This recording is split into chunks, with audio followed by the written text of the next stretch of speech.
ఈరోజు మురుకులు బియ్యపిండి మురుకులు ఏ విధంగా చేయాలో చెప్తాను. ఏమేమి కావాలో ఆ కొలతలు వేసేటప్పుడు మర్చిపోయాను కాబట్టి నేను మళ్ళీ కొలతలు చూపిస్తాను. ఏమీ లేదు, దీంతో నేను 4 కప్పుల బియ్యం పోసాను.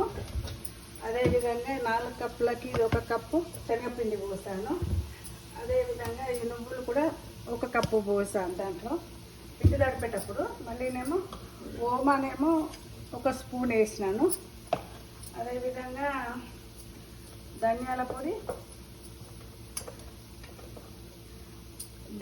పొడి పసుపు వేసాను. దాంట్లో మళ్ళీ కొంచెం బటర్ కూడా వేడి చేసి వేసాను అన్నట్టు. మళ్ళీనేమో సాల్ట్ కూడా 1 స్పూన్ వేసిన దీంతో కొలత. మళ్ళీనేమో కారం కూడా దీంతో 1 స్పూన్ వేసాను. నేను వేసి కలిపేటప్పుడు చూపించడం మర్చిపోయాను, అందుకే నేను మళ్ళీ చెప్తున్నాను. అంటే కొలతలు అంటే దీనికి కావాల్సింది బియ్యపిండి, శనగపిండి, కారము, ఉప్పు, నువ్వులు, మళ్ళీనేమో ఓమా, పసుపు, ధనియాల పొడి వేసినాను. కొంచెం బటర్ వేడి చేసి చేయాలి. ఇంగువ వేసిన, ఎల్లిగడ్డ లేదు కాబట్టి ఇంగువ వేసేసినాను. ఇది కారపూసలాగా వేద్దామని మళ్ళీ చూపిస్తున్న పిండి. ఈ పిండి శనగపిండి 1 వేస్తున్నాను. శనగపిండి 1 వేసినాను. 1 సాయం పడుతుంది. తర్వాత బియ్యం పిండి కొద్దిగా, బియ్యం పిండి గ్లాసు 1 గ్లాస్ వేసినాను.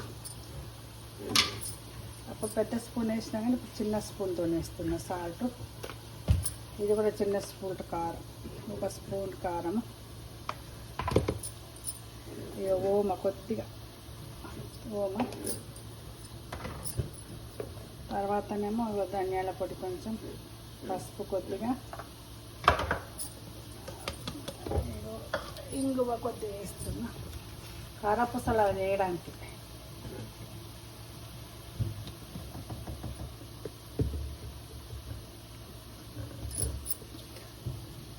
నువ్వులు కొన్ని దీంట్లో 1 సగం వేస్తుంది.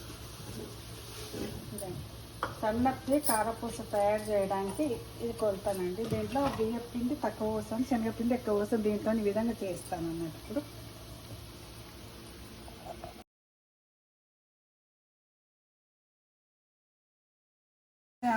బటర్ అన్న వేయచ్చు, వేడి నూనె అన్న వేయచ్చు అన్నట్టు. నూనె ఎందుకు వేస్తామంటే బొరుగు రావడానికి, అంతే. ఇదేనండి ఇది సన్న దాంతో చేస్తున్నాను. ఇప్పటిదాకా కొంచెం లావు చేసినా కదా. ఇది